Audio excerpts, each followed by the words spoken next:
Ein Flughafen mitten in einem riesigen Vogelschutzgebiet. Das Bauprojekt Zvlor in Albanien hat einen umstrittenen Standort. Hier am Delta vom Fluss Vjosa leben nämlich hunderttausende Vögel, darunter auch viele geschützte Arten.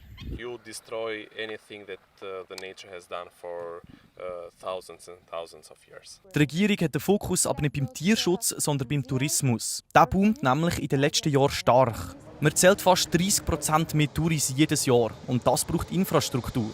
Der Flughafen ist ein Aushängeschild und der ganze Stolz der albanischen Regierung. До сезоните përfshihet në aktivitetin e aeroportit, po shumë e rëndësishme